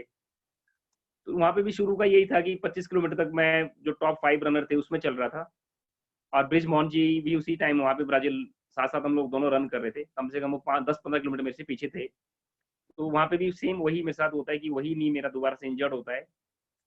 बार-बार मैं जिस भी रन में जा रहा था, हर जगह वही नी मेरा इंजर्ड होता है, क्योंकि रिकवरी के लिए मैं टाइम ही नहीं दे रहा था। बिल्कुल। पर बड़े मुश्किल से वो मैंने जो मेरी मैं बहुत लकी मानता हूँ अपने आप को कि मेरा जो क्रू मेंबर थे ना, वो इतने अच्छे थे, इतना सपोर्ट किया उन्होंने कि मैं क्विट कर रहा था कि नहीं मेरे से नहीं हो पाएगा। उन्होंने मेरे को कहा कि आप सिर्फ ये सोचना कि आप इतने दूर से आए हो इंडिया से, जो आपके वहाँ पे वेल विशर है या जो आपके स्पॉन्सर है, उनके ऊपर क्या बीतेगी? सही बात है। कह तो सही रहे हो। फिर मैंने वो कंटिन्यू किया रन, जैसे-कैसे भी मैंने वो 47 घंटे में फिनिश किया। अच्छा। 47 घंटे 9 मिनट में मैंने वो फिनिश किया, तो वहाँ से मैं बैड वाटर के लिए क्वालीफाई कर गया था। तो जैसे ही मैंने वो रन अच्छा। फिनिश किया, लक्ष्मी नादर जी ने बोला कि आप क्वालीफाई कर गए हो वेट वाटर के लिए, आप उसके लिए अप्लाई करो। मैंने कहा अभी तो मेरी ये इंजरी नहीं ठीक हो रही है। बोलते वो तो जुलाई में है आपका इवेंट, और आप उसके लिए क्वालिफाई करो। फिर बहुत से, अब सबका ड्रीम रहता है कि कॉमरेड करना है, बैड वाटर करना है या बैड ब्राजील वाटर। करना है। मुझे स्पॉन्सर मिला हुआ था, तो इसलिए मैं ये मौके खोना नहीं चाहता था। मैंने कॉमरेड के लिए भी क्वालिफाई कर दिया। उसके लिए मैं सतीश जी का बहुत धन्यवाद करना चाहूंगा, जो हमारे इंडिया के शायद फर्स्ट ऐसे कॉमरेड रनर है जिन्होंने 10 बार कॉमरेड किया है, सतीश गुजरान। सपोर्ट किया। और मैं वहां पे गया था इसलिए कि मैं रिकॉर्ड ब्रेक करना चाहता था कॉमरेड का, क्योंकि उस हिसाब था तो मैं इंजर्ड, पर जो मेरी प्रैक्टिस चल रही थी बहुत अच्छी चल रही थी। तो जैसे ही मैंने वो ब्राजील फिनिश किया, उसके बाद मैंने स्टेडियम रन किया, सॉरी ट्रेडमिल रन किया था चैरिटी के लिए, क्योंकि मैं हर साल एक चैरिटी रन करता हूँ उन पेशेंटों के लिए जो अपना ट्रीटमेंट नहीं करवा सकते। तो उसमें भी 24 घंटे में मैंने 213 किलोमीटर किया था, और ब्रिज मोहन का ही मैंने रिकॉर्ड ब्रेक किया था 203 किलोमीटर का। यार ये बताओ सुनील कि इंजरी कब ठीक हुई? फिर इंजरी में इतना भाग रहे हो तो उस समय सोचा नहीं कि एक बार ठीक हो जाते हैं उसके बाद अच्छा करेंगे?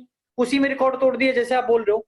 और ट्रेडमिल तो मतलब कैसे 24 घंटे कोई करेगा और उसके बाद रिकॉर्ड तोड़ देगा? और इंजरी बोल रहे हो, इंजरी हो रही है, मतलब राहुल, कैसे मैं आता है इतना दिमाग में? चाहूंगा, जो मेरा मोटिवेशन, हमसे लोग हमेशा मेरे से पूछते हैं कि यार आपका मोटिवेशन का क्या राज रहता है। मेरा मोटिवेशन का राज ये रहता है कि जो क्राउड का सपोर्ट मिलता है, जो लोगों का प्यार आशीर्वाद मिलता है, वही मेरे लिए एनर्जी का काम करती है, काम करती है। और मैं हमेशा जब भी रन करता हूँ तो मैं हमेशा मोटिवेशनल और देशभक्ति सॉन्ग सुनता हूँ। जब अगर सपोज करो, अगर मैं एक बार धरती पे भी गिर जाऊंगा ना, अगर कोई मोटिवेशनल सॉन्ग चला देगा तो मैं एक बार फिर जरूर उठ जाऊंगा। तो मैं हमेशा जब रनिंग करता हूँ, तो अगर आपने अपना माइंड डाइवर्ट करना है तो आपको मोटिवेशन सॉन्ग सुनना है। अदरवाइज अल्ट्रा वैसे भी माइंड गेम है कि एक ना एक टाइम आप गिव अप कर जाओगे। तो उस टाइम बहुत जरूरी होता है कि अपने आपको अपने मोटिवेट कैसे करना है, ये डिपेंड करता है आपके ऊपर। नहीं वो मैं ठीक है, बट घुटना तो अपना ही है। घुटने का तो इस्तेमाल करेंगे, क्योंकि मैं देख रहा हूँ अब इतने सारे इवेंट्स कर रहे हैं और वो भी अल्ट्रा इवेंट। मतलब ये हो ना कि 5K भाग रहे हैं, 10K भाग रहे हैं, वो बात अलग है। अगर मल्टी डे इवेंट मतलब 40 घंटे, 45 घंटे, 24 घंटे, इसमें तो घुटना खराब होगा ही होगा। हाँ, नहीं, तो बिल्कुल बिल्कुल।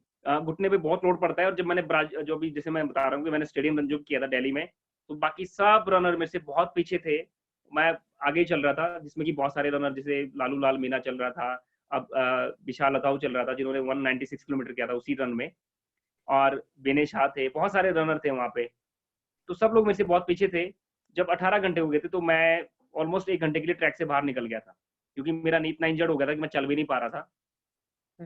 18 घंटे में क्या होता है कि जब 20 ऑलमोस्ट 19-20 घंटे हुए थे, तो जो मेरी शुगलू टीम है वो पूरी टीम आ गई थी चेयरअप करने के लिए। तो वहां पे भी मेरे को बड़ा फील हो रहा था कि यार पूरी टीम यहाँ पे चेयरअप करने के लिए आ रही है और मैं ट्रैक से बाहर बैठा हूँ। मैंने डॉक्टर से कहा कि मेरे को एक दो आप पेन किलर दे के थोड़ा सा इसमें स्प्रे करके आप टेपिंग कर दो मेरे नी में। तो थोड़ा थोड़ा मैंने वॉक करना शुरू किया। तो एक मेरे बहुत अच्छे मित्र है कुमार अजवानी जी, तो उनसे भी मैं डिस्कस कर रहा था। मैंने कहा सर अब मैं आज रन नहीं कर पाऊंगा। बोलते नहीं यार, आप बहुत स्ट्रांग हो, आप कर सकते हो, आप चलते रहो चलते रहो। और जैसे जैसे बॉडी वार्म अप होती गई, जब आपकी एक बार बॉडी वार्म हो जाती है तो आप अपना दर्द भूल जाते हो।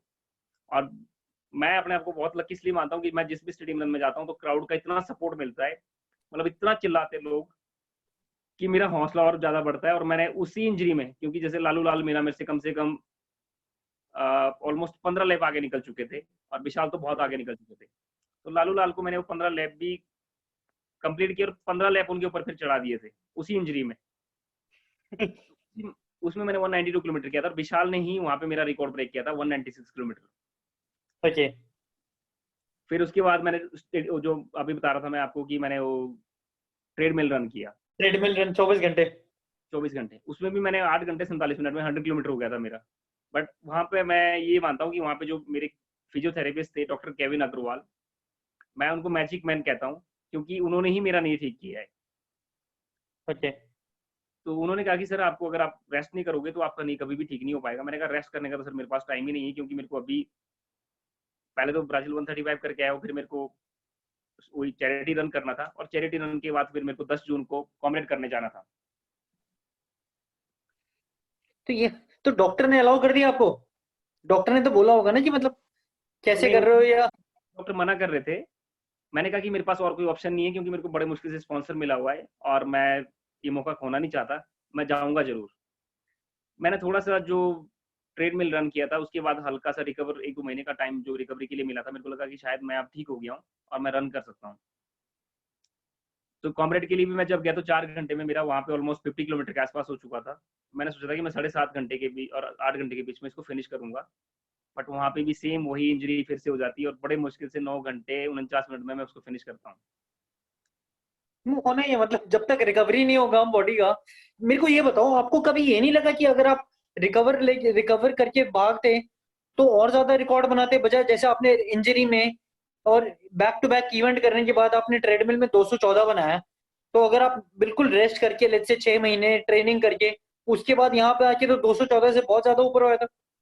हाँ, शायद बिल्कुल अगर उस टाइम कोई प्रॉपर मेरे को गाइड करता या मैं किसी का कहना मानता, जैसे डॉक्टर केविन कहते हैं कि सर आप एक बार अच्छे से रिकवर हो जाओ, उसके बाद आप जब बिल्कुल। भी रन करोगे तो आपका बहुत अच्छा रहेगा। बट मेरे पास ऑप्शन ही नहीं थी क्योंकि मेरी ऑलरेडी रजिस्ट्रेशन हो चुकी थी कॉमरेड में भी, ब्राजील में भी, ओके। और ट्रेडमिल के लिए मैं चैरिटी के लिए तो हमेशा मैं कमिटमेंट कर चुका हूँ। तो फिर वो कहते हैं कि जान जाए पर वो कहते हैं कि बच ना जाए। तो नहीं मैंने लेकिन कमिटमेंट किया था ये तो तो आप ही ने अपने पर रिस्ट्रिक्शन डाली थी ना, हाँ किसी जी। और ने तो डाली नहीं कि आपने हाँ, इतने इवेंट कर रहे हैं, आप चाहते तो मना कर सकते थे। हाँ, मैं मना कर सकता था पर जो पेशेंट थे ना, मेरे को लगा कि शायद उन लोगों का जो दर्द था, वो मेरे दर्द के आगे कुछ भी नहीं था। मेरा दर्द तो बहुत छोटा-सा था पर जो जिन लोगों के लिए मैंने चैरिटी रन किया, अगर आप उनकी स्टोरी सुनोगे तो लिटरली आप ही रो पड़ोगे। शायद ओके। मैं चैरिटी रन नहीं करना चाहता था पर उन लोगों के लिए मुझे करना पड़ा। एक ऐसी पेशेंट थी जिसकी कि दोनों किडनियाँ डैमेज थी ओके। और उन्होंने हर जगह हेल्प के लिए हाथ फैलाए पर किसी ने भी उनकी हेल्प नहीं की। लास्ट में जब उन्होंने हिमाचल के सीएम को, हिमाचल के हेल्थ मिनिस्टर को, हरियाणा के, पंजाब के और सेंट्रल गवर्नमेंट के प्रधानमंत्री को और राष्ट्रपति को लेटर लेके ये लिखा कि अगर आप हमारा ट्रीटमेंट नहीं कराते तो आप हमें इच्छा मृत्यु दे दीजिए। और ओहो। वो बाबा रामदेव जी के साथ जुड़े हुए थे। मैंने बाबा रामदेव जी ने जब मेरे को अपने वहाँ पे बुलाया था कि हम आपको अपना ब्रांड एम्बेसडर बनाना चाहते हैं, वहाँ पे मेरी 4-5 दिन से उनके साथ मीटिंग चल रही थी। मैंने कहा कि मुझे आप बाद में स्पॉन्सर कीजिए जी, पहले आप जो 7 सालों से इंसान आपके साथ जुड़ा हुआ है, आप उनकी हेल्प करें। तो उन्होंने भी उनकी हेल्प नहीं की। तो फिर मैंने उनको कहा कि मेरे पास इतना पैसा तो नहीं है कि मैं आपका ट्रीटमेंट करवा सकता हूँ।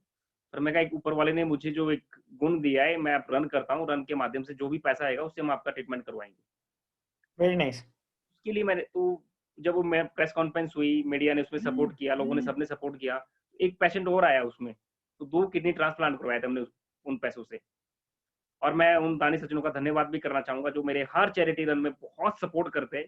आप उसमें बिलीव नहीं करोगे, हमारे पास सिर्फ 3,46,000 रुपए जब हमने रन किया था, एकत्रित हुआ था। बट जब वो धीरे-धीरे जो मुहिम चलती गई, उसमें एक लेडी जो जिनकी दोनों किडनियाँ खराब थी, उनके लिए 21 लाख रुपए एकत्रित हुआ था। वाह।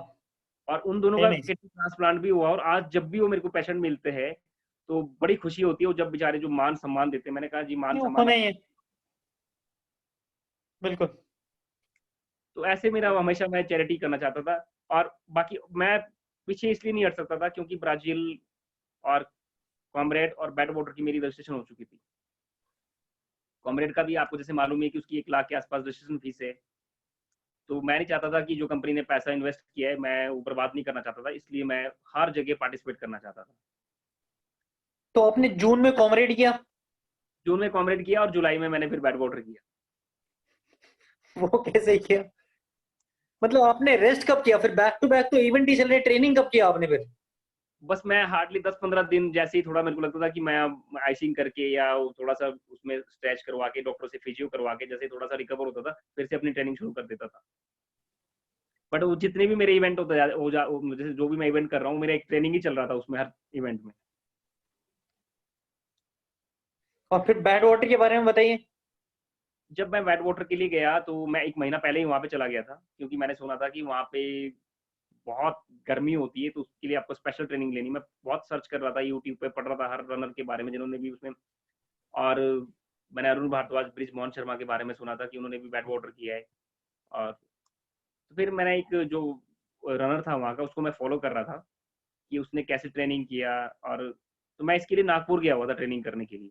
नागपुर में ऑलमोस्ट ओके। 47 के आसपास, 46 के आसपास टेम्परेचर रहता है, तो जिस दिन में जब सब लोग रेस्ट कर रहे होते तो मैं 12 बजे से लेकर 4 बजे के बीच में प्रैक्टिस करता था। लेकिन आपने जून में तो कॉमरेड किया, उसके बाद आप जुलाई में वहां चले गए, तो बीच में ट्रेनिंग करने कब गए? वो 1 नागपुर या भी? महीने जैसे ही मैंने वो खत्म नहीं। किया जून में, 10 जून को, जैसे ही मैं वापस आया मैं सीधा ही नागपुर चला गया था। मैंने 10-15 दिन पहले अपना ट्रीटमेंट करवाया डॉक्टर से और फिर उसके बाद मैंने अपनी ट्रेनिंग शुरू कर दी थी। तो आपके घर वालों ने, बड़े भाई ने जो कि फौज में है, उनको पता है भागने वागने का, उन्होंने आपको कभी समझाया नहीं कि थोड़ा रेस्ट ले ले, आराम कर ले, उसके बाद इवेंट करेगा तो ज्यादा अच्छा रहेगा? सबने बहुत समझाने की कोशिश की थी, पर मैं इतना जिद्दी हूँ कि मैं किसी की सुनता नहीं था। मैंने कहा यार कि मुझे पता है मेरा शरीर है, कोई बात नहीं, सब कुछ चल ठीक हो जाएगा। और उसके बाद बैड वाटर में आप फास्टेस्ट इंडियन क्लॉक करके आए। हाँ, उसमें भी एक्चुअल में मेरा ये मानना है कि आप जब भी किसी भी इवेंट के लिए जाओ तो हमेशा जीतने की कोशिश रखनी चाहिए कि आप जीत के आओ। तो मैं चाह रहा था कि मैं उसको 24 घंटे में खत्म करना चाहता था बैड वाटर को। तो शायद मेरे लिए पॉसिबल नहीं हो पाया, पर जिस हिसाब से मैं शुरू में मेरा 75 किलोमीटर रन हो चुका था, तो उससे लग रहा था सबको कि यार ये बहुत जल्दी फिनिश करेगा, क्योंकि मैं बाकी लोगों से बहुत आगे लीड ले रहा था। वहाँ पे भी सेम वही होता है कि 75 किलोमीटर के बाद मेरे को सेम उसी नीम इंजरी होती है, और मेरा जो अगला नेक्स्ट 35 माइल्स था वो जस्ट 12 घंटों में होता है। मतलब अगला 35 माइल्स के लिए मेरे को 12 घंटे लग जाते हैं। बिल्कुल। तो मेरे वहाँ पे क्रू मेंबर थे, रिक्की पाजी थे, जिन्होंने शायद आपकी ग्रुप में भी कहा है कि आप अच्छा। सुनील शर्मा हाँ का भी हाँ। इंटरव्यू कीजिए। तो मैं बिल्कुल। उनका थैंक्स करना चाहूंगा कि जो मेरा क्रू मेंबर, मैं हमेशा अपने आप को सौभाग्यशाली इसलिए मानता हूँ कि जो मेरा क्रू मेंबर रहते हैं ना बहुत अच्छे रहते हैं। तो इसका जो श्रेय मैं उन लोगों को देना चाहूंगा कि जो मेरा वेट वाटर इतनी जल्दी फिनिश हुआ, इन लोगों का सबसे बड़ा उसमें योगदान था। अच्छा। नहीं, रिकी रिकी ने खुद जब भी बात हुई आपकी बहुत तारीफ की है, तो इसलिए रिकी ऑब्वियसली इज इम्पोर्टेंट। हाँ नहीं, रिक्की तो भाई खुद बताइए बैड वाटर के बारे में थोड़ा और बताइए। मेरे साथ जो रन कर रहे थे लोग, तो एक टाइम ऐसा आ गया था बीच में जब मैं इन लोगों से कह रहा था कि अब मैं नहीं कर पाऊंगा, अब मुझे क्विट कर देना चाहिए, मेरी बस का नहीं रहा है। उन्होंने, इनको भी शायद लग रहा था सबको कि यार ये नहीं कर पाएगा। इवन कि इनकी आपस में ही बहस हो गई थी सब 4 क्रू मेंबर की कि यार आप कहाँ इस लड़के को लेके आ गए यहाँ पे, इसकी बस का नहीं है, मर जाएगा ये। बोलते आप, तो कहते कि नहीं आपने शायद इनका पढ़ा नहीं होगा इनके बारे में, ये बहुत सारे रन करते हैं और ये बहुत अच्छे रनर है। तो ऑब्वियसली होता ही है जब आप सिर्फ 35 माइल्स आपका 12 घंटे आपको लग रहे हैं, सही तो बात आप है। उम्मीद नहीं कर सकते कि आप बैड वाटर फिनिश करोगे। और जो आई थिंक लास्ट का जो 37 माइल्स था, वो उसमें 4 और 4.5 की पेस से मैं भाग रहा था। जब सीजे पाजी, सौरभ पाजी और रिकी पाजी मेरे को पेस कर रहे थे, तो रिकी, इनकी वर्डिंग थी सीजे पाजी की और सौरभ पाजी, बोले यार पागल हो गया, क्या हो गया इसको, बोलते ये इतना रन करने के बाद किस पेस से भाग रहा है। तो ये बीच बीच में मेरे को जब जैसे पेस कर रहे थे, पहले सीजे पाजी आए, फिर रिकी पाजी आए, सॉरी सौरभ पाजी आए, फिर रिकी पाजी आए, ये लोग बीच बीच में सब मेरे को, तो लास्ट में हमने बहुत अच्छा कवर कर लिया था। इवन कि जो लास्ट का जो टॉप है वहाँ पे वो बहुत टफ होता है वहाँ पे रन करना, बिल्कुल। उसका भी, फिर लो उसके बाद लास्ट वाला। हाँ जी, उसका हाफ में ऑलमोस्ट रन करके निकल गया था। जो मेरे को टाइम लगा 2-3 घंटे, वो लास्ट के 7 किलोमीटर में लगे मेरे को, बहुत ज्यादा टाइम हो गए थे, क्योंकि मेरा जो पाँव खान पूरा नीचे से जल गया था, पाँव नीचे रखना बहुत मुश्किल हो रहा था। राइट।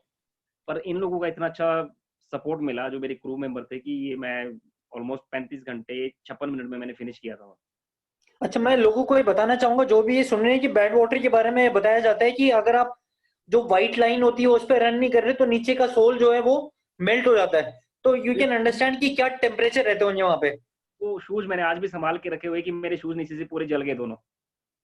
आप तो मतलब, और उसमें आपने फास्टेस्ट इंडियन का बनाया, that too after back to back इतने इवेंट्स के बाद, और एक घुटना जो कि आपके पास खराब खराब पड़ा हुआ उसको लेके आए, मानना पड़ेगा। उसके बाद फिर मैं, क्योंकि मैं हर साल एक चैरिटी रन करता हूँ, फिर मैंने एक और चैरिटी रन किया था, और उसके बाद मैंने बहुत सारे रन किए, जैसे बैगामोन किया था, उसमें मैं विनर था। वो 11 घंटे 5 मिनट में मैंने कंप्लीट किया था, और मेरे साथ एक जो संतोष जी है, हम दोनों ने सेम टाइम फिनिश किया था। ओके। उसमें हम दोनों विनर थे।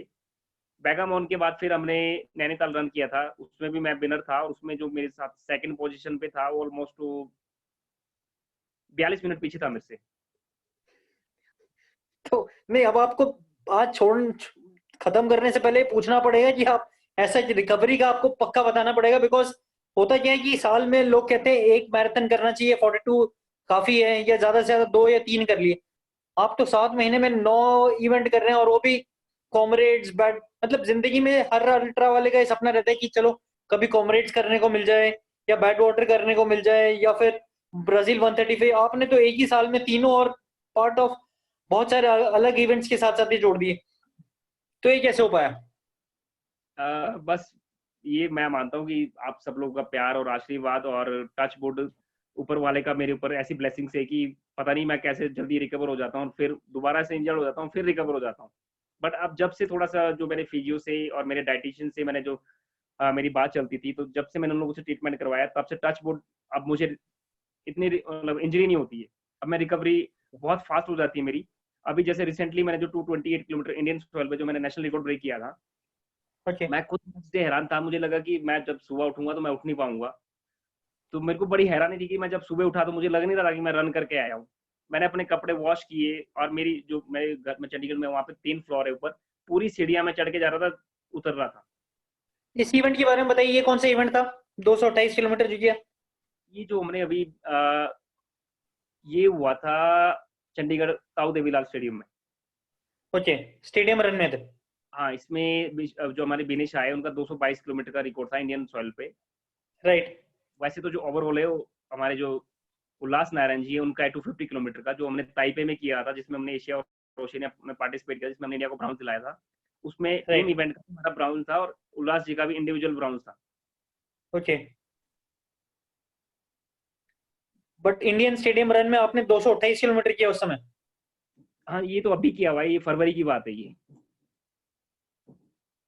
गजब। अच्छा, मेरे को ये बताओ कि ये जो सारे इवेंट्स है ना, ये बहुत ही ज्यादा मेंटली निचोड़ देते हैं। जैसे ना स्टेडियम रन हो गया, और स्टेडियम रन के बाद ट्रेडमिल रन, तो बिल्कुल ही 24 घंटे एक ही जगह पे भागना। यहाँ लोग 20 मिनट नहीं भाग पाते, 24 घंटे कैसे कोई भाग सकते हैं ट्रेडमिल में? शायद जो ट्रेडमिल रन है वो सबसे बोरिंग रन होता है, क्योंकि आपको एक ही जगह भागना है और बहुत टफ होता बिल्कुल। है। तो उसमें मेरा ये था कि जो मैं जब रन कर रहा था, तो एक तो लोगों को लग रहा था कि यार फर्स्ट टाइम हमारे शहर में ऐसा इवेंट हो रहा है और कोई इंसान चैरिटी के लिए भाग रहा है, ये कैसे पॉसिबल हो सकता है कि कोई 24 घंटे भाग रहा है। तो आप बिलीव नहीं करोगे, मैं आपको उसका वीडियो शेयर करूंगा। तो वहाँ पे इतना क्राउड था चौगान में, जो हमारा स्टेडियम है वहाँ पे, कि स्टेडियम में खड़े होने के लिए जगह नहीं है, और लोग नहीं इतना हुक्म कर रहे थे, मोटिवेशन सॉन्ग चल रहे थे, और पूरे 24 घंटे लोग वहाँ पे थे। वो मेरा हौसला बढ़ा रहे थे, और पता नहीं कहाँ से इतनी एनर्जी मिली कि वो 22 घंटे में मैंने 203 किलोमीटर कर लिया। गजब। अच्छा सुनील भाई, मेरे को ये बताओ, आपने जैसे स्टार्टिंग में बताया आपकी बहुत ही हम्बल बैकग्राउंड थी, मतलब जैसे होता है ना, कोई बहुत बड़ी फैमिली है, बहुत रिच है, 10 गाड़ियां हैं, ये वो है। तो आपको लगता है ये सारा मेंटल मेकअप जो आपका है, कि मतलब कुछ करना है, जुनून वाली जो चीज है, इस पे बैकग्राउंड को बहुत फर्क पड़ता है कि कहाँ से आप? बहुत फर्क पड़ता है। जो आज की डेट में अब जो जैसे मुझे ठंड नहीं लगती है, मुझे थकावट नहीं होती है, मुझे गर्मी नहीं लगती है। मैं जब भी गर्मी होती है मैं बिना पंखे के सोता हूँ। जो शायद बैड वाटर में मैंने रन किया, और जो मेरा फास्टेस्ट में इंडियन में बना, उसमें सबसे बड़ा रोल था कि जो मैंने ट्रेनिंग की थी, और अभी भी जो मेरी ट्रेनिंग होती है, कि मैं गर्मियों के मौसम में भी पंखा नहीं चलाता हूँ। एसी में तो मतलब ही नहीं बनता है, मैं फैन भी नहीं चलाता हूँ। ओके। क्योंकि मैं जब 2006 में चंडीगढ़ शिफ्ट हुआ था, तो मेरे पास इतना पैसा नहीं था कि मैं कभी फुटपाथ पे, कभी रेलवे स्टेशन पे, कभी बस स्टॉप पे सोता था। ना मेरे पास रहने के लिए रूम था, ना मेरे पास, जहाँ पे जब मैंने जॉब स्टार्ट किया तो मुझे कोई जॉब नहीं मिल रही थी वहाँ पे। जो कंसल्टेंट होते हैं उनके थ्रू शायद लाइफ में ऐसा काम, कोई काम नहीं होगा जो मैंने नहीं किया हुआ। मैंने फोटो स्टेट की मशीन पे, एसटीडी पे, होटल्स में, और न्यूज़पेपर। मैं जो सुबह अभी 3 बजे या 4 बजे उठता हूँ, ये मेरी हैबिट ऐसे बनी है कि मैं सुबह 3 बजे उठ के न्यूज़पेपर बांटने जाता था। और उससे मेरा रूटीन बन गया कि मैं सुबह 3 बजे उठ के, क्योंकि 4 बजे मेरे को वहाँ पे न्यूज़पेपर सेट करके 4 बजे मेरे को बांटने के लिए निकलना पड़ता था, और 5 बजे तक मेरे को फिनिश करके वापस आना था, और 5 बजे के बाद 6 बजे मेरे को एसटीडी पे बैठना होता था। तो उससे ऐसे से मैं थोड़ा सा अपना गुजारा चलाता था, क्योंकि मैं अपने राइट। घर वालों पर बर्डन नहीं बनना चाहता था, क्योंकि मेरी बहुत बड़ी फैमिली थी और इतने हमारे इनकम सोर्सेज नहीं थे कि वो सब लोगों को, मतलब मैं बहुत बड़े घर से नहीं हूँ, एक छोटे से फैमिली से हूँ, और बिल्कुल। किसान बेटा हूँ। तो मैं कभी नहीं चाहता था कि मैं अपने पेरेंट्स के ऊपर बर्डन बनूं। उसके लिए मैं जॉब करता था। जब मैं चंडीगढ़ गया, तो मैं जहाँ भी जाता था पैदल जाता था।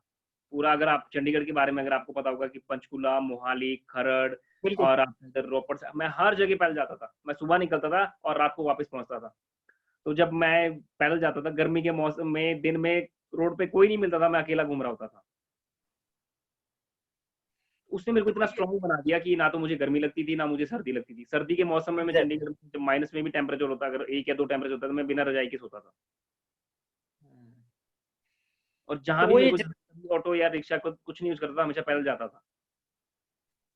तो वही ऐसी अपब्रिंगिंग जैसे रहती है, तो इतना कठोर बन जाती है बॉडी अपने आप ही, कि फिर उसके बाद मतलब जहां पे आपको लगता है कि हाँ भाई कंट्रीब्यूट कर सकते हैं, दैट्स वाई आपको इतना चैरिटी रनर के नाम से भी बोलते हैं, बिकॉज आपने इतना सब कुछ किया है, इतनी हम्बल बैकग्राउंड के बावजूद, जितना मतलब कोई सोच नहीं सकता, जितना आपने अपनी इंजरी के होते हुए एंड इतनी सारी चीजों को हैंडल किया। हाँ जी, मैं हर साल एक चैरिटी रन करता हूँ। 2015 में मैंने फर्स्ट चैरिटी रन स्टार्ट किया था, पर उससे पहले भी हम बहुत सारी चैरिटी कर चुके, पर पहले रन नहीं करता था। जब कश्मीर में फ्लड आया था तो उसके लिए हमने कम से कम 30 टन हमारे पास राशन था और 15-20 लाख के आसपास हमने जो चैरिटी कलेक्ट की थी उसकी हमने मेडिसिन ली थी और 7 दिन वहां पे जाके खुद हमने बांटी थी। मेरी लाइफ में जो सबसे बड़ा टर्निंग पॉइंट आया था 2003 की बात है कि जब मैं एक लेडी को ब्लड डोनेट करने के लिए गया था, तो बहुत ही गरीब लेडी थे बेचारे और उनका कोई नहीं था, सिर्फ वही बेटा था, वो बीमार था। तो जब लकीली क्या हुआ कि 4 लोग हम लोग डोनेट करने के लिए गए थे, उसमें से मेरा ब्लड सिलेक्ट हुआ, मेरा एबी पॉजिटिव ब्लड ग्रुप है। जब वो उनका बेटा ठीक हुआ तो वो मेरे पास आए और उन्होंने हाथ में 100 रुपए छुपा रखे थे और मेरे को देना चाह रहे थे वो। मैंने कहा कि माता मैं आपसे पैसे तो नहीं ले सकता, बट आप मेरे को आशीर्वाद दे दीजिए। बोलते कि मैंने भगवान नहीं देखा बेटा कि भगवान कैसा होता है। बोलते मेरे लिए आप भगवान हो। मैंने कहा आपने इतना बड़ा आशीर्वाद दे दिया, इससे अलावा मेरे को कुछ नहीं चाहिए। फिर मैंने उस दिन डिसाइड किया था कि जब भी मेरे को मौका मिलेगा मैं कुछ ना कुछ किसी ना किसी के लिए करता रहूंगा। 2015 से तो अमेजिंग। मैंने स्टार्ट करा, 2017 से मैं हर साल एक रन करता हूँ और अभी तक हम कम से कम 50 लाख चैरिटी कलेक्ट कर चुके हैं और जिसमें कि 3-4 किडनी ट्रांसप्लांट, एक हार्ट ट्रांसप्लांट, कुछ दिव्यांग भाई और कुछ बुजुर्ग को हम ट्रीटमेंट करवा चुके हैं। तो उसमें मैं बहुत अपनी जो बढ़िया। पूरी टीम है मेरी उनका भी बहुत बहुत आभार व्यक्त करना चाहूंगा और उन सभी दानी सज्जनों का जो हमेशा ही मैं जब भी उन लोगों से बात करता हूँ, कई लोग तो ये कहना शुरू कर देते भैया कि आ गया, बोलते यार या तो खून लेके जाएगा हमारा या पैसे लेके जाएगा। बहुत बढ़िया। अमेजिंग। तो तो ऐसे वही ऐसे अब। उसके बाद तो मैं जैसे भी बहुत सारी उसमें भी इवेंट में पार्टिसिपेट कर चुका हूँ, जैसे एशिया और ओशियन चैंपियनशिप जो ताइपान में हुई थी, तो वहाँ पे हमारी जो टीम थी हमने वहाँ पे ब्राउन्स दिलाया था। उसमें उल्लास जी का बहुत अमेजिंग परफॉर्मेंस रही थी, जिन्होंने 250 किलोमीटर रन किया था वहाँ पे। बिल्कुल। वहाँ पे भी मैं बैक टू बैक मैं हर इवेंट में इंजर्ड हो रहा था। मेरे ये जो नी प्रॉब्लम चल रही थी पिछले 2 सालों से लगातार में इसमें इंजरी, हमेशा इंजरी होती थी और पता नहीं लास्ट में जो लास्ट के 2-3 घंटे बचे होते थे कहाँ से एनर्जी आ जाती थी, फिर से मैं दोबारा रन करता था। उसके बाद हमने अभी जैसे जो फ्रांस में वर्ल्ड चैंपियनशिप हुआ था उसमें पार्टिसिपेट किया था, तो उसमें भी मेरा टारगेट था कि मैं 240-250 के आसपास रन करके आऊँ। बट वहाँ पे मेरा बैड लक, चलो मैं ये मानता हूँ कि मेरे पास शूज़ किट इतनी अच्छी नहीं थी, मेरे को बार-बार शूज़ चेंज करने पड़ रहे थे। फिर भी मेरा 216 किलोमीटर वहाँ पे रन हुआ था। बहुत अच्छा तो नहीं कहूँगा पर ठीक-ठीक था। नहीं नहीं, 24 घंटे में 216 तो बहुत ही अच्छा ही होता है, और क्या होगा इससे। मतलब वही आपके स्टैंडर्ड के हिसाब से जिसने 228 किया हो तो उसको लगेगा कि हाँ ठीक है वो और अच्छा करें, ऑब्वियसली। Very nice. तो अभी जो ये मार्च में और अभी फरवरी में ये भी मैंने बैक टू बैक रन किया था। जैसे मार्च फरवरी में मैंने रन किया था 228 किलोमीटर मैंने वहाँ पे रन किया था और उसके ठीक राइट। 27 दिन बाद मैंने गुड़गांव में जो रन किया था 100 किलोमीटर में, जिसमें मैं फास्टेस्ट इंडियन बना हूँ और मैंने नेशनल रिकॉर्ड ब्रेक किया है 8 घंटे 1 मिनट में, 8 घंटे 1 मिनट 14 सेकंड में। तो वहाँ पे भी लोग हैरान थे कि यार अभी 27 दिन पहले इसने 228 किलोमीटर किया, इतनी जल्दी रिकवर कैसे हो गया और कैसे इसने फास्टेस्ट इंडियन बन गया 100 किलोमीटर में। क्योंकि हमारे जो दीपक जी है मुंबई के रहने वाले, उन्होंने अभी जो वर्ल्ड चैंपियनशिप में इंडिया टीम इवेंट में गोल्ड और शायद उनका इंडिविजुअल में ब्राउन्ज या सिल्वर जो भी था, उन्होंने 8 घंटे 4 मिनट में किया था। ओके। मैंने वो रिकॉर्ड ब्रेक करके 8 घंटे 1 मिनट में किया है अभी। अच्छा सुनील भाई, पूछने को तो बहुत सारी चीजें हैं, लेकिन आपके जो है इसी में ही खत्म हो जाएगा टाइम मेरे हिसाब से। लेकिन जो चीजें बहुत ज्यादा मेरे को समझ नहीं आती, जो मतलब ठीक है कुछ कुछ चीजें समझ आती हैं, ज्यादातर समझ नहीं आती। ये बताओ, ज्यादातर जो अल्ट्रा वाले होते हैं या जो शॉर्ट डिस्टेंस वाले होते हैं, दिमाग में ये रहता है कि जो हाफ मैराथन अच्छा भागता है अल्ट्रा में ज्यादा अच्छा नहीं कर पाएगा, जो अल्ट्रा में अच्छा करता है वो हाफ मैराथन नहीं भाग पाएगा। बट आपने दोनों कैसे अचीव किया? हाफ मैराथन आप 115 में 1 घंटा 15 मिनट में कर रहे हो, उसके बाद आप रिकॉर्ड बना रहे हो 100 किलोमीटर में बैड वाटर में, जो कि फास्टेस्ट इंडियन। दोनों चीजें कैसे मैनेज करते हैं? जब से मैंने शॉर्ट रनिंग छोड़ा है, शायद अब मुझे नहीं आइडिया, मैं उसके बाद ना तो मैंने हाफ मैराथन में ट्राई किया, ना मैंने फुल मैराथन में ट्राई किया है। एक बार मैंने ट्राई किया था पर उसमें मेरा 3 घंटे 20 मिनट आया था फुल मैराथन में, और एक बार फिर ट्राई किया था तो उसमें 2:55 के आसपास आया था। तो 2:50 से मैं अपना ही रिकॉर्ड, अभी एक कंपनी आई थी जो कि मेरे को स्पॉन्सर करने की, उन्होंने कहा कि हम 4 साल आपको स्पॉन्सर करेंगे और हम आपको चाहते हैं कि आप ओलंपिक के लिए तैयार करें हम आपको। तो उन्होंने मेरे को, मैंने कहा कि आप मेरे को थोड़ा सा टाइम दे दो क्योंकि मैं अल्ट्रा कर रहा हूँ, तो अल्ट्रा में आपका स्पीड खत्म हो जाता है। करेक्ट। अल्ट्रा से फिर वापस कम बैक करना 42 में या हाफ मैराथन में बहुत मुश्किल होता है। मैंने फिर भी ट्राई किया तो मेरा 3 घंटे 5 मिनट में हुआ था। वहाँ पे ओके। मैंने 32 किलोमीटर मेरा 2 घंटे में हो चुका था। तो मेरे को लग रहा था कि शायद मैं 2:34 2:40 में ये कवर कर लूंगा, बट लास्ट का जो मेरा 10 किलोमीटर बचा हुआ था उसके लिए मेरे को 1 घंटा 5 मिनट लगे। ओहो। उसमें सेम वही मेरी नी इंजरी जो चल रही थी वो मेरे को बार बार परेशान कर रही थी। तो वो भी बड़े हैरान Right. थे, उन्होंने चिप लगा रखा था, तो उन्होंने देखा कि मेरा जो हार्ट रेट था वो 120 मैक्सिमम गया, और मैं 3, सवा तीन और 3.5 की पेस से भाग रहा था। वो कहता है कि यार ये कैसे पॉसिबल होता है कि कोई इंसान इस स्पीड में भाग रहा है और उसका हार्ट रेट 120 से ऊपर ना जा रहा हो। करेक्ट। अच्छा, मेरा यही एक और चीज मैंने पूछ ली थी, आपका रेस्टिंग हार्ट रेट जो बोलते हैं कि जब आप रेस्ट कर रहे हैं, सुबह उठ के देख रहे हैं, एवरेज कितने के आसपास आता है? बिकॉज बिलो 50 रहता है। क्योंकि 120 का आप हार्ट रेट बता रहे हैं और बोल रहे हैं कि आप 3 घंटे में फुल मैराथन कर रहे हैं, तो 120 तो हम चलने में ही आ जाता है नॉर्मली, अगर देखा जाए तो जरा सा चलना शुरू करें तो। इसके लिए आप क्या ट्रेनिंग, डाइट, इसके बारे में आप थोड़ा रिकवरी पे आ जाइए, बिकॉज ये दो चीजें हैं जो काफी लोग जानना चाह रहे थे कि अगर आप महीने टू महीने भाग रहे हैं इतना अल्ट्रा, तो रिकवरी कैसे करते हैं, उसके बारे में थोड़ा बताइए। आइसिंग का आपने बताया, न्यूट्रिशन का बताइए।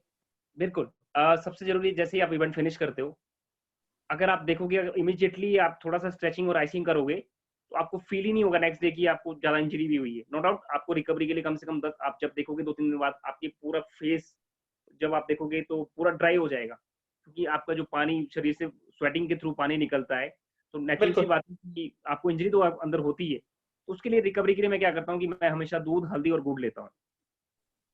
ये ओके। मैं दूध में लेता हूँ, क्योंकि हल्दी हमेशा बहुत जल्दी रिकवर करती है इंसान को।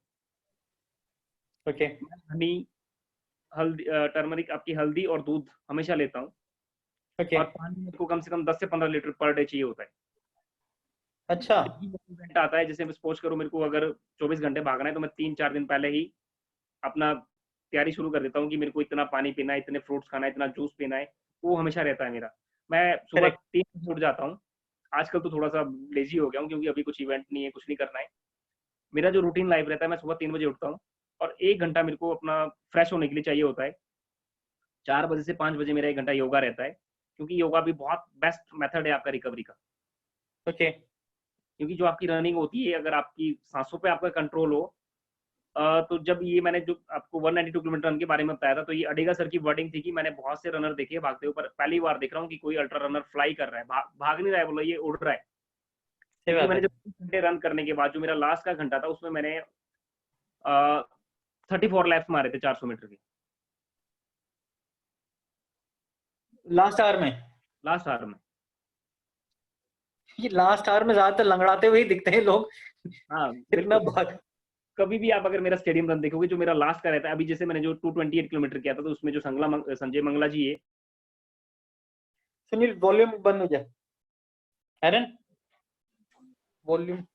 सॉरी, माफी चाहूंगा, कॉल आ रहा था, मैं नहीं बीच नहीं, में। नो प्रॉब्लम, हाँ, बताइए। तो उनकी वर्डिंग थी कि यार बोलते 220 किलोमीटर रन करने के बाद कोई ऐसे अगर इंसान स्ट्राइड्स लगा रहा है लास्ट में, बोलता है कि ये लाइफ टाइम तक मेरे को याद रहेगी। मतलब मैंने कभी भी बेशक। किसी को ऐसे भागते नहीं देखा है। अमेजिंग। तो आज गजब की चीजें सुनने को मिल रही है जो भी है आपसे। अच्छा, मैं आप, क्योंकि टाइम का वो है, सुनील भाई आपका थोड़ा ये, अच्छा अभी ठीक है। मैं आपसे क्वेश्चन सभी लेना चाहूंगा जो ऑडियंस ने पूछे हुए हैं, काफी सारे पूछे हैं। देखते हैं कितने हम स्टार्ट कर पाते हैं। पहले तो ऑब्वियसली अनरियल, मतलब समझ पाना मुश्किल है, जैसे मैंने पहले बताया। अच्छा, आप ये बताइए कि आपने तो बॉडी आपने बताया इस टाइप की, अगर कोई नया बंदा स्टार्ट करना चाहता है रनिंग, या नया मतलब स्कूल कॉलेज वाले हैं, उनको आप क्या बताना चाहेंगे, कैसे इंप्रूव कर सकते हैं अपनी रनिंग, उसके बारे में गाइड करिए जरा। अगर आपकी एज 18 से कम है, तो आप अल्ट्रा में ना आए। अभी अल्ट्रा के लिए क्या है कि आपको प्रिपेयर होना पड़ेगा। आप शॉर्ट रनिंग पे थोड़ा सा फोकस करें, क्योंकि जो भी बिगिनर होता है, कभी भी ये गलती नहीं करनी चाहिए कि मैक्सिमम लोग क्या करते हैं कि आ तो जाते हैं रनिंग इसमें, बट वो शुरू में ही बहुत जान लगा देते हैं और इंजर्ड होकर बैठ जाते हैं, दोबारा उनका कभी हिम्मत ही नहीं बनता वापस आने का। तो हमेशा स्लोली बिल्कुल। स्लोली स्टार्ट करना चाहिए। पहले आप, मैं ये कहता हूँ कि जो भी बिगिनर होता है, आप फर्स्ट वीक जस्ट वॉक करो। ओके। आफ्टर 1 वीक आप थोड़ा जॉगिंग स्टार्ट करो। जब आपको 15-20 दिन हो जाएगा, जब आपकी बॉडी आपको अलाउ करेगी, तब आप रन स्टार्ट कीजिए। अच्छा। और उसमें भी ये रहता है कि अगर आपको इंजरी फ्री रहना है, आप, जो मेरा खुद का एक्सपीरियंस बताता है कि इतने साल से मैं रनिंग कर रहा हूँ, और मैं, मेरे को लगता है कि शायद अब तक मैं कम से कम 1 से 2 लाख किलोमीटर भाग चुका हूँ। मेरा बिल्कुल। 40 से 50 किलोमीटर रन रहता है। और जब मेरे को दिल्ली टू मुंबई रन करना था, तो उसके लिए मैंने 2500 किलोमीटर रन किया था।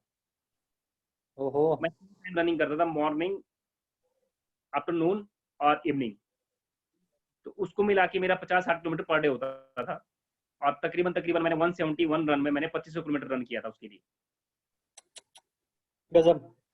और मैं ऑलमोस्ट अपने हिमाचल प्रदेश घर से लेकर मुंबई तक, और अभी जो back to back Mumbai to Delhi भी हमने रन किया था इंडियन सोल्जर के लिए, जो मैंने अरुण अभी जो बता रहा था कि जैसे जिसमें हमारे जो अजवानी सर है उन्होंने वो इवेंट करवाया था डिसेबल सोल्जर के लिए, जिसमें कि तकरीबन 21 लाख रुपए हमारे पास डोनेशन आई थी। ओके वो हमने पुणे जो केएमटी क्वींस मेरी टेक्निकल इंस्टीट्यूट उसके लिए रन किया था। और 2020 ओके तो मेरे बहुत ही अच्छा रहा कि पहले हमने क्वींस मेरी टेक्निकल इंस्टीट्यूट के लिए जो रन किया था मुंबई टू दिल्ली, उसके बाद मैंने 24 आवर्स में नेशनल रिकॉर्ड ब्रेक किया।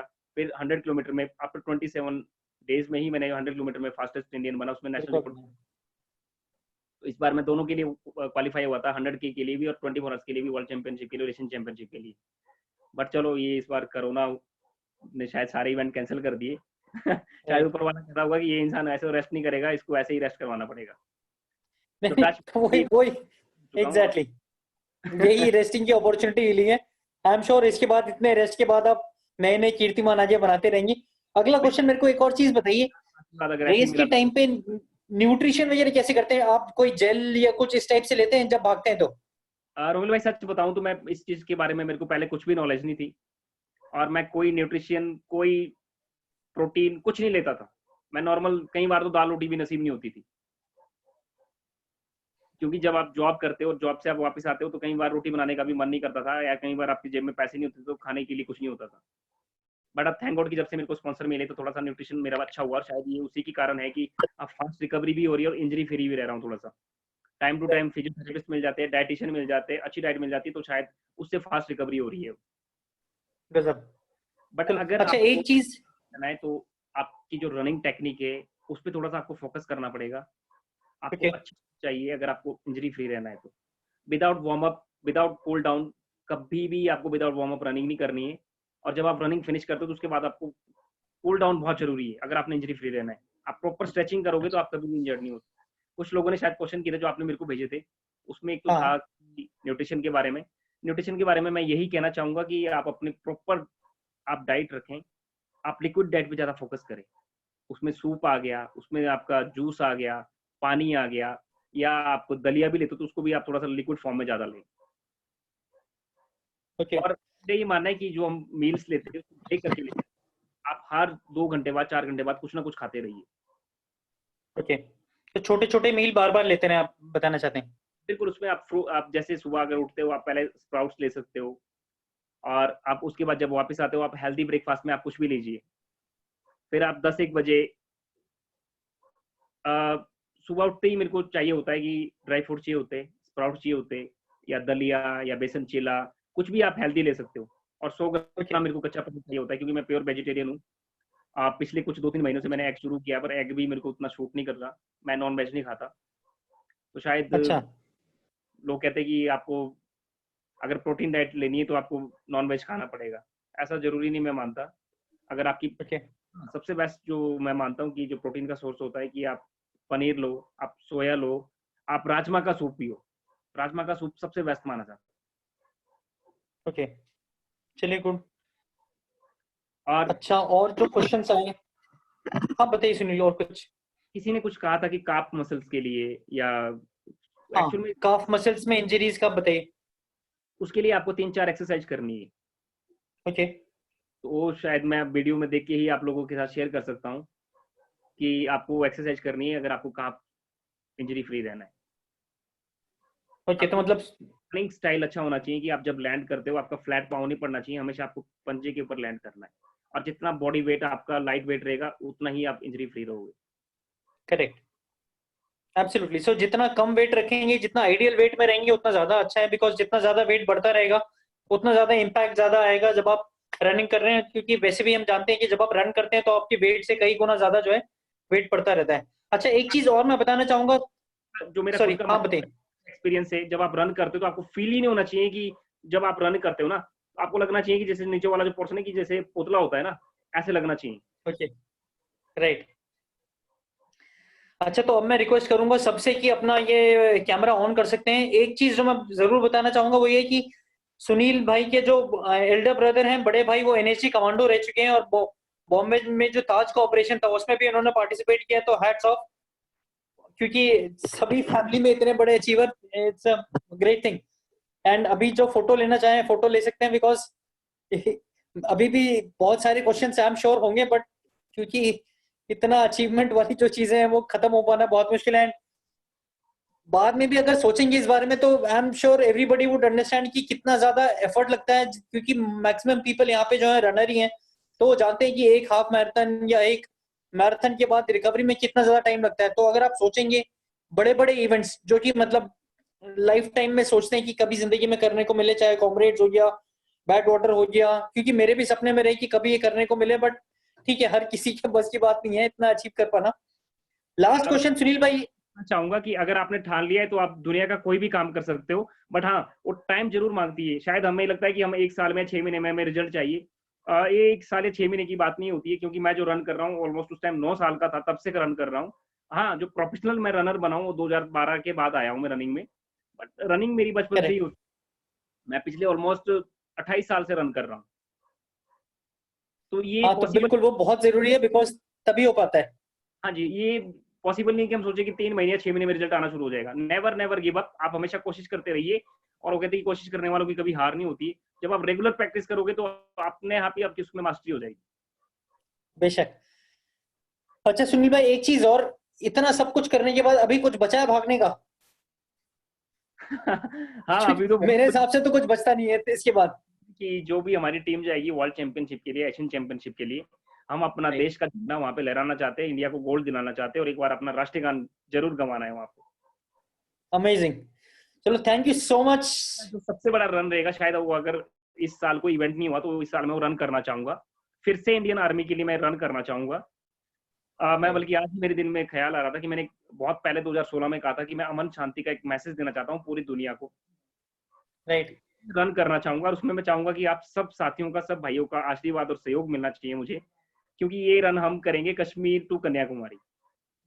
ओके, आई एम श्योर, क्योंकि इतने सारे लोग अलग अलग रीजन से यहाँ पे हैं, तो आई एम श्योर एक बार जब आप अनाउंस करेंगे तो अपने आप हर रनिंग ग्रुप जो है वो अपने आप पक्का कंट्रीब्यूट करेंगे। मैं ये बहुत चलो, जल्दी थैंक यू सो मच। से ही सॉरी। लॉकडाउन उसी टाइम एक प्रेस कॉन्फ्रेंस करके अनाउंस करने वाला हूँ कि मैं एक रन कर रहा हूँ इंडियन आर्मी के लिए, कश्मीर टू कन्याकुमारी। और उसमें हमारा टारगेट तो बहुत बड़ा है, हम देखते हैं कि हम कितना उसमें कामयाब होते हैं। और ये रन मैं डेडिकेट करना चाहूंगा अपने इंडियन सोल्जर के लिए, क्योंकि मैं हमेशा कहता हूँ कि मैं जय जवान और जय किसान से बहुत प्यार करता हूँ, क्योंकि किसान का बेटा हूँ और एक फौजी का भाई हूँ। और आप सब लोग जो मेरे फौजी भाई है, आप लोगों को हैट्स ऑफ। और प्लीज प्लीज जो भी मेरे बंधु मेरे को सुन रहे हैं, उन लोगों से मैं एक रिक्वेस्ट करना चाहूंगा कि आपको जहां भी हमारे इंडियन सोल्जर दिखे, आप उनको देख के सल्यूट कीजिए, स्माइल पास कीजिए, हग कीजिए। अगर हो सके तो उनको 2 वर्ड जरूर कहें कि पूरा देश आपके साथ खड़ा है। शायद ये 2 शब्द आपके उनका हौसला बढ़ाएंगे। प्लीज, जो हमारे रियल हीरो है, अभी मैं देख रहा था कि चलो ठीक है, मैं मानता हूँ हमारे जो ऋषि कपूर जी और इरफान खान जी जो अभी बेचारे दिव्यांग आत्मा है, मैं ऊपर वाले से दुआ करता हूँ कि वो जहां भी रहे उनकी आत्मा को शांति मिले, और उनके घर वालों को इतनी शक्ति दें कि वो उस जो क्षति हुई है उनकी उससे उभरें। बट प्लीज, जो हमारे रियल हीरो है, आप उनको कभी मत भूलिए। आप उनको भी, मैं अभी देख रहा हूँ कि फेसबुक पे कोई नहीं आ रहा है, कुछ एक चंद लोग आ रहे हैं बेचारे, तो आप उन रियल हीरो का भी मान सम्मान कीजिए, तो देश के लिए, हम लोगों के लिए अपने प्राणों की आहुति दे देते। Please respect our soldier. Amazing, great thoughts, and thank you so much for being here Sunil भाई। Really amazing. अभी बहुत टाइम लगेगा समझने में जो आपने इतनी सारी चीजें बताई। Thanks everyone for being here, and thank you specially Sunil भाई। All the best. Thank you so much. Okay, bye bye. जय बाय हिंद। बाय।